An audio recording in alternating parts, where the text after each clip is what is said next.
Since ancient times, monks across Tibet, Japan, Bhutan, and the vast red deserts of Australia have taught that happiness is not something you possess.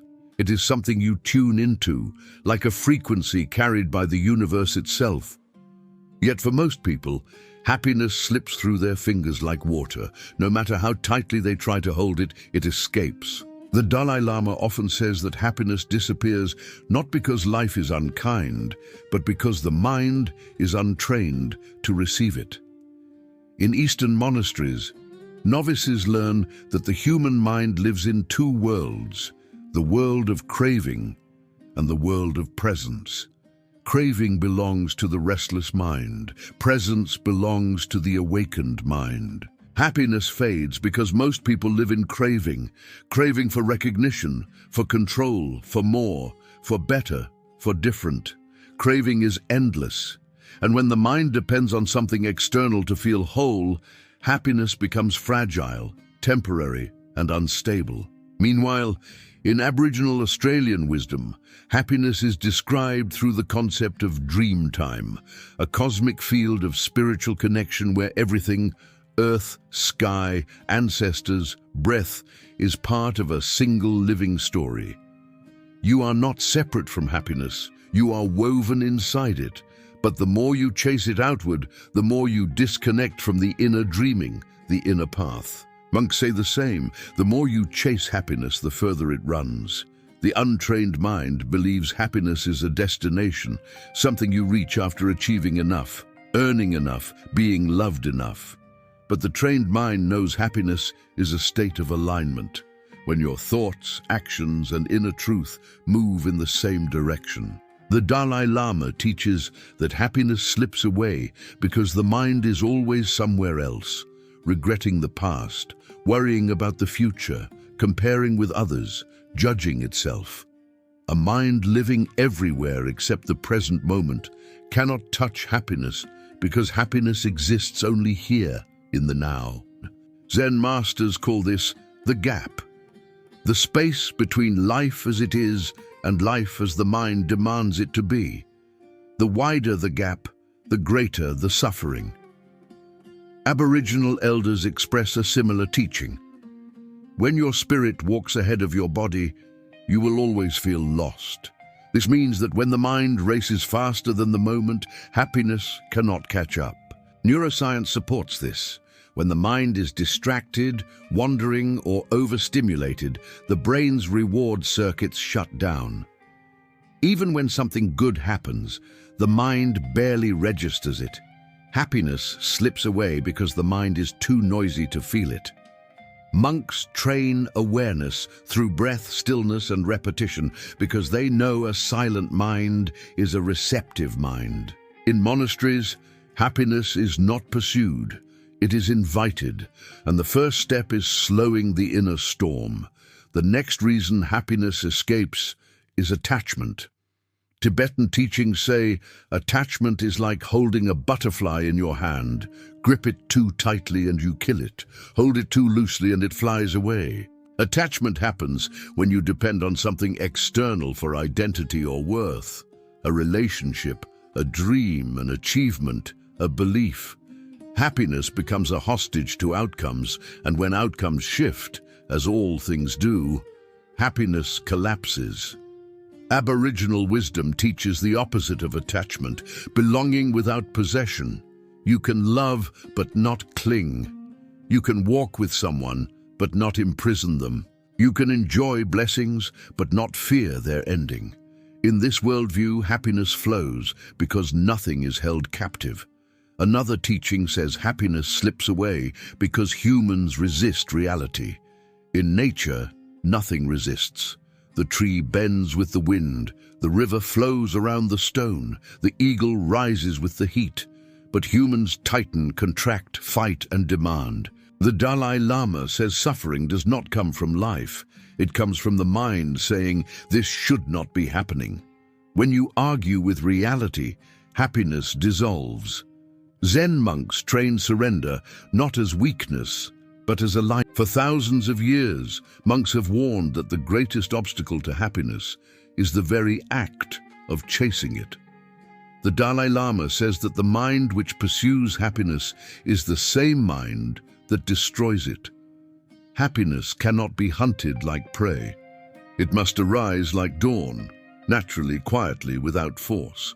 Tibetan teachers explain that the moment you chase happiness, you create distance between yourself and the present moment. That distance becomes suffering. Meanwhile, Aboriginal Australians describe happiness as a spirit that approaches only when the heart is still. The more you reach for it, elders say, the further it walks into the desert. The cosmic trap is simple. The more you pursue happiness externally, the more internally empty you feel. This paradox exists because the mind becomes trained to believe that happiness is always located in the next moment, the next achievement, the next person, the next version of yourself. As long as happiness stays in the future, the present will always feel incomplete. Zen masters call this the eternal ladder. You climb, climb, climb, but the top never comes. Happiness slips through your fingers because the act of wanting creates the feeling of lack. When you desire happiness, you are simultaneously creating the belief, I do not have it. Desire and emptiness are twins. Neuroscience shows that the brain releases dopamine not when you receive something, but when you anticipate it. This anticipation creates a loop, craving, reward, crash, craving again. You become addicted not to happiness, but to the chase. Monks break this cycle by training the mind to desire less, feel more, chase less, observe more. The second trap is comparison. The Dalai Lama says, the enemy of happiness is the belief that your life should look like someone else's. When you compare, you create a hologram of happiness, perfect, shimmering, unreachable. Comparison disconnects you from your own path and makes you chase illusions. Aboriginal wisdom explains that every spirit has its own dreaming, its own path through time, meaning that no two lives are meant to be measured against each other. You lose happiness when you abandon your path for someone else's shadow. Zen monks teach that happiness collapses when your attention turns outward instead of inward. Every moment spent comparing steals a moment that could have been lived. The third trap is attachment to outcomes. People say, I'll be happy when... But monks say, if happiness depends on conditions, it will die when the conditions change. Reality never obeys the mind's expectations. When life unfolds differently, frustration appears. Attachment creates brittle happiness, one disappointment, and it shatters. In monasteries, novices learn to act without clinging to results. This flexibility makes their happiness fluid, resilient, and unbreakable. Aboriginal cultures have a similar teaching: walk the path, but do not hold the destination in your fist. Let it come, let it go, let it change. Happiness flows when you release the need to control life. The fourth trap is sensory addiction, confusing stimulation with happiness. The modern mind is overstimulated. Screens, noise, desires, information, validation.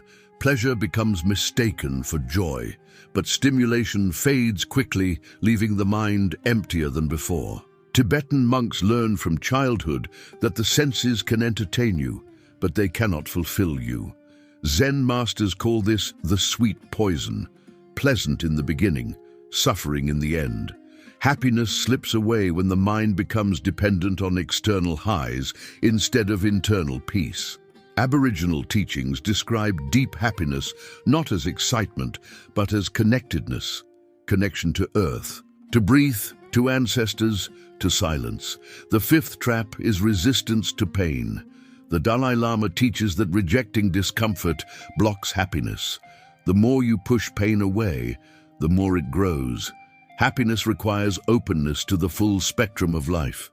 Monks do not run from sorrow, they sit with it until it transforms. Aboriginal elders say, he who refuses to walk through the shadow cannot touch the sunrise. In psychology, this is emotional acceptance, embracing reality even when it hurts. Happiness grows when suffering is not resisted, but understood. The sixth trap is living in the mind instead of the present. Most people do not live, they think about living.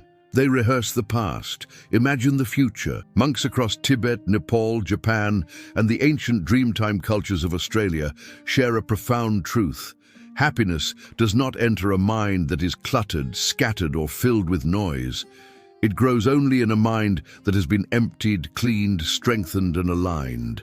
Happiness is not a reward, but a construction, a daily architecture of awareness, breath, intention, and connection. The Dalai Lama teaches that if the mind is the soil, happiness is the flower. You cannot force the flower to bloom, but you can prepare the soil so deeply that blooming becomes inevitable. This blueprint begins with inner stillness, the foundation of all monastic training. The mind is naturally restless, thoughts jump like sparks, fears rise like storms, desires swirl like dust. Monks understand that you cannot build happiness on unstable ground. Stillness is the anchoring of awareness. In Zen temples, monks sit facing a blank wall, letting thoughts dissolve into silence. In Tibetan monasteries, novices focus on slow breaths until awareness sinks from the head into the body. Aboriginal Australians practice stillness in nature, quieting the mind until they feel the presence of the land beneath their feet. Neuroscience shows that stillness reduces activity in the default mode network, the system responsible for anxiety and rumination. Stillness is not the absence of thought, it is the presence of yourself. The next pillar is clarity of mind, cultivated through deliberate attention. Happiness cannot coexist with confusion. The Dalai Lama says the mind must be sharpened like a blade, not to attack, but to cut through illusion. Monastic attention training teaches the mind to return to one thing at a time, one breath, one step, one sound. With practice, this becomes a superpower. The mind stops chasing distractions and starts perceiving reality without distortion. Aboriginal deep listening, called Dadiri, teaches a similar principle. Hearing the world and oneself without interruption, without rushing, without judgment. Clarity allows you to see what truly matters and what has only been draining you. Once clarity is established, monks move to emotional purification. Happiness cannot grow in a heart heavy with resentment, unhealed wounds, or past shadows. Tibetan monks practice Tonglen, breathing in their own pain and breathing out compassion. Zen monks practice Kensho, seeing their emotional patterns with radical honesty. Aboriginal elders teach the cleansing ritual of returning one's burdens to nature, releasing sorrow into the wind, the earth, or the fire. Psychology agrees, emotional suppression destroys well-being, but emotional release restores it. Purification does not mean eliminating pain. It means letting go of the stories that keep pain alive. The next stage is alignment, the most important part of the blueprint. Happiness cannot remain in a life that contradicts your inner truth. Alignment is when your thoughts match your words match your actions, and your actions match your values. Monks take vows not because rules are sacred, but because alignment is sacred. A misaligned life creates internal friction, stress, guilt, doubt, emptiness. Aboriginal Dreamtime philosophy insists that every person has a songline, a unique path written into their spirit. When you follow your songline, you feel supported by life. When you abandon it, you feel lost no matter how successful you appear. Alignment is the rebirth of authenticity. After alignment comes intentional living. Monks do not drift through the day, they shape it. Each morning begins with intention. May my thoughts be clear, my actions be kind, my heart be steady. Intention directs energy. Without it, the mind falls into autopilot, reacting, comparing, fearing, chasing. Aboriginal Australians greet each morning as a new story gifted by the ancestors. Intention turns the ordinary into the sacred. The blueprint continues with connection, the recognition that happiness grows when separation dissolves. Humans suffer most when they feel alone, alone in their thoughts, alone in their pain, alone in their purpose. Monks strengthen connection through community, compassion, and service. Aboriginal culture sees connection as cosmic. Every person is linked to land, to sky, to ancestors, to animals, to past and future generations. Psychology shows that connection is one of the strongest predictors of long-term well-being. When you feel connected, your nervous system relaxes, your mind softens, and your heart opens. The next element is presence, the true home of happiness. Monks train presence by anchoring awareness in the senses: breath, sound, movement. Aboriginal cultures teach presence through grounding rituals, touching the earth, watching fire, listening to wind. When you fully experience the moment, happiness appears naturally because nothing is missing in the now. The final pillar of the blueprint is consistency. One moment of stillness will not transform your life. One act of clarity will not dissolve suffering. Monks teach that happiness comes from small practices repeated daily, seeds planted again and again. Aboriginal elders say, "The river carves the stone by returning each day." Consistency rewires the brain, deepens awareness, and stabilizes peace. Happiness stops slipping through your fingers when you stop treating it as a miracle and start treating it as a practice. In the next part, we explore the sacred principles of the dream time and the cosmic understanding of happiness shared by ancient Australian elders, wisdom rarely spoken outside indigenous circles. Long before temples were built in Tibet or Zen monasteries rose in Japan, the Aboriginal peoples of Australia held one of the oldest spiritual systems on Earth: dream time, or the dreaming. While the Dalai Lama teaches that happiness requires mastering the mind, Dreamtime teaches that true happiness requires harmonizing with the universe itself. The elders say that every person walks through two worlds at once, the physical world of form and the invisible world of spirit. Happiness slips through your fingers when these two worlds fall out of harmony. In Dreamtime, happiness is not an emotion, but a state of cosmic alignment where your breath, your path, your ancestors, your decisions, and your spirit all resonate in one frequency. When you ignore your inner truth, chase illusions, or disconnect from nature, your frequency becomes scrambled and happiness drifts away. Aboriginal elders teach that the modern world has forgotten the old rhythm. People walk fast, think fast, want fast. But happiness exists in slow time, the time of the earth, the time of the wind, the time of the ancient songs. The Dalai Lama agrees, peace comes when you slow down enough to meet yourself. Both traditions say the same thing. Happiness is not missing. You are simply out of rhythm with it. The first Dreamtime principle says you cannot hold happiness because it does not belong to you alone. Happiness is shared energy, passed like a flame from spirit to human to nature, from nature to the universe. When you cling to happiness, you block the flow.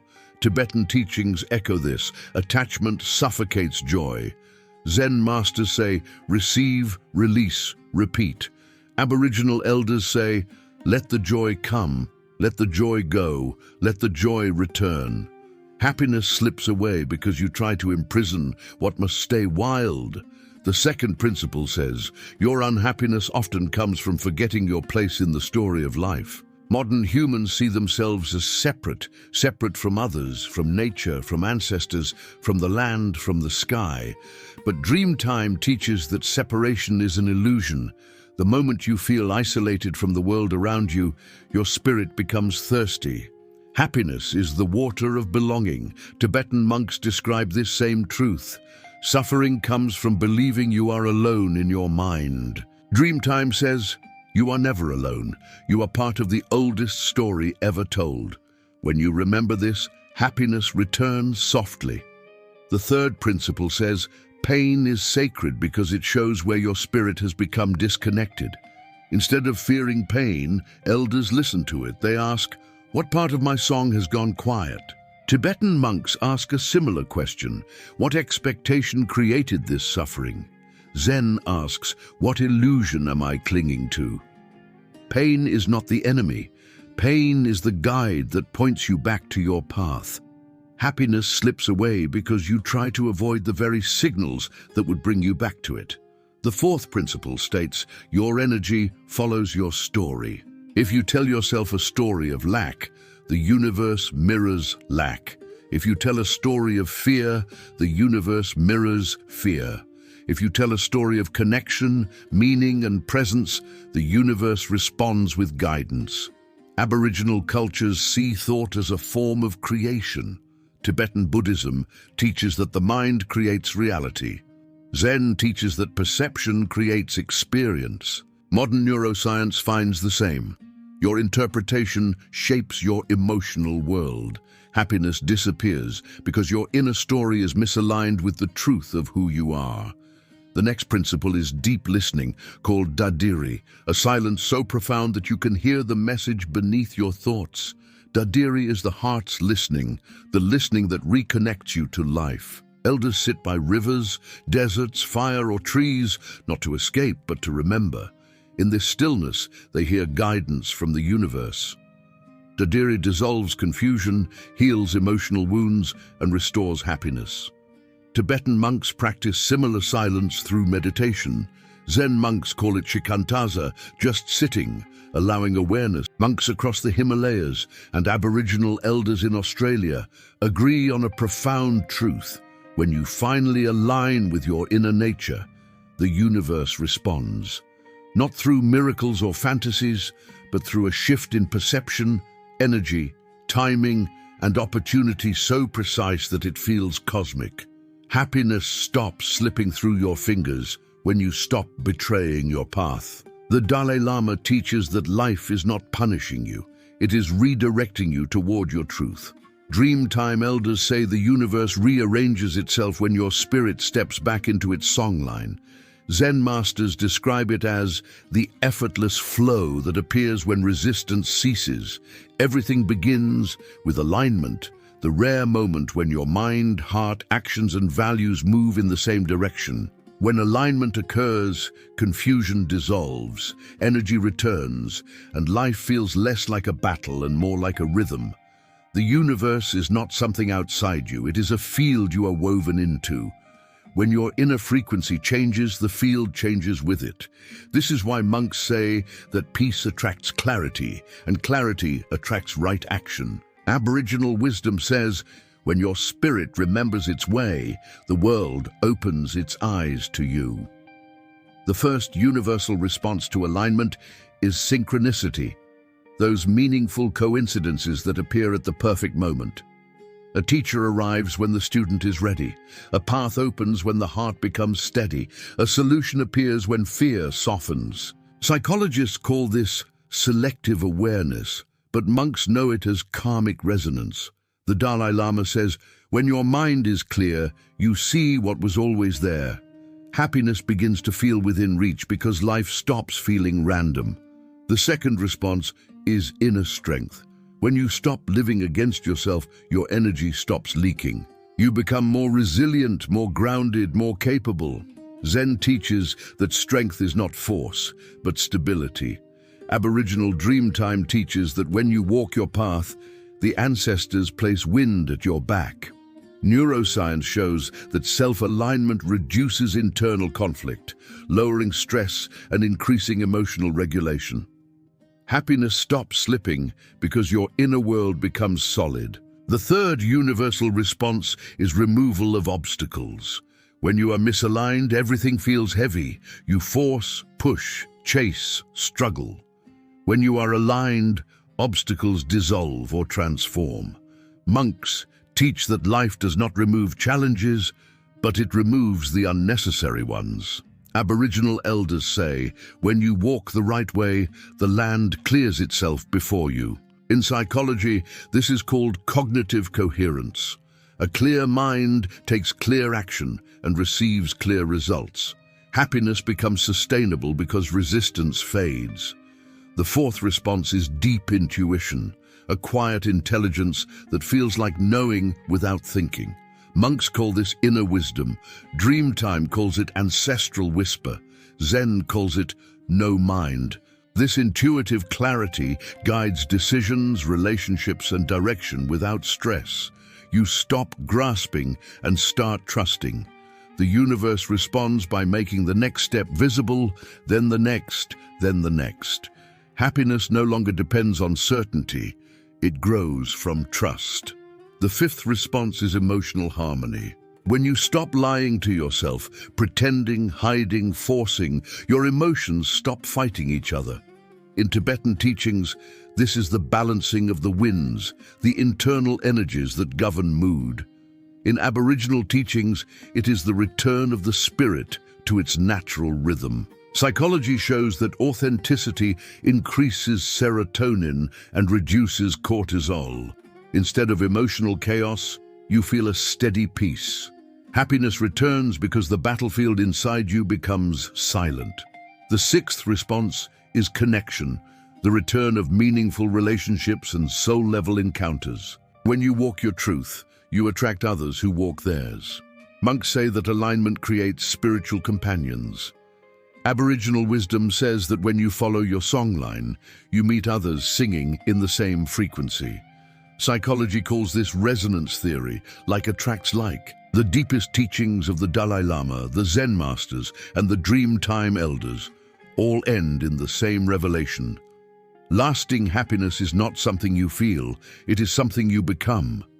Happiness no longer slips through your fingers when your entire being transforms into a vessel capable of holding peace, meaning, and cosmic connection. Monks teach that temporary happiness arises from conditions, but true happiness arises from character. Who you are determines what you experience. The universe responds not to your desires, but to your frequency. Aboriginal elders describe this transformation as walking in your full spirit, when your actions, breath, thoughts, intentions, and ancestral rhythm align. Zen masters describe it as returning to your original nature, the pure clarity that existed before fear, comparison, and craving clouded the heart. Once this transformation occurs, happiness does not visit. You live inside it. The first stage of this transformation is inner spaciousness, the ability to hold your emotions, your past, and your imperfections without collapsing. Tibetan monks train this through compassion, recognizing that suffering is universal, not personal. Aboriginal elders train it through connection to the land, grounding the spirit in something larger than the individual self. Zen monks train it through emptiness, seeing the self as fluid and ever-changing. When you become spacious inside, happiness stays because it no longer competes with your pain, it coexists with it. The second stage is egoless presence. The ego believes happiness is something to achieve. The awakened self understands happiness is what remains when the ego loosens its grip. When you stop taking life personally, stop interpreting everything as a reflection of your worth, stop clinging to identity, and stop chasing validation, happiness rises like clear water returning to the surface. Aboriginal wisdom says, when the ego sleeps, the spirit wakes. Zen says, only the empty mind can be filled. Happiness stays because your ego no longer pushes it away. The third stage is integrated purpose, not a mission imposed by society, but a direction that flows naturally from your inner truth. When you act from purpose, your energy becomes clean, your decisions become simple, and your heart becomes strong. Tibetan teachings remind us that purpose is not found in grand achievements, but in daily alignment. Kindness, awareness, integrity, service. Aboriginal Dreamtime says, follow your song and the land will carry you. Zen says, before enlightenment, chop wood, carry water. After enlightenment, chop wood, carry water. Purpose brings stability. Stability holds happiness. The fourth stage is emotional freedom, the ability to feel without drowning, to hurt without collapsing, to love without clinging. Monks achieve this through mindfulness, recognizing that emotions are waves passing through the ocean of awareness. Elders achieve it through ceremony, releasing heaviness into fire, wind, or earth. Zen achieves it through observation, seeing emotions as clouds drifting across the sky. Emotional freedom makes happiness permanent because your heart no longer sabotages itself. The fifth stage is energetic harmony, the alignment of body, breath, mind, and spirit. When your nervous system is calm, your breath is deep, your actions intentional, and your mind uncluttered, your inner frequency becomes stable. Happiness enters frequencies, not chaos.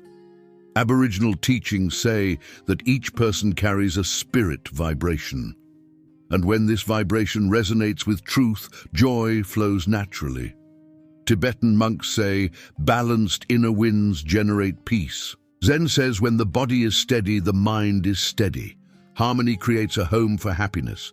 The sixth stage is sacred connection, the recognition that you are not a separate being struggling alone, but a thread in a vast cosmic tapestry.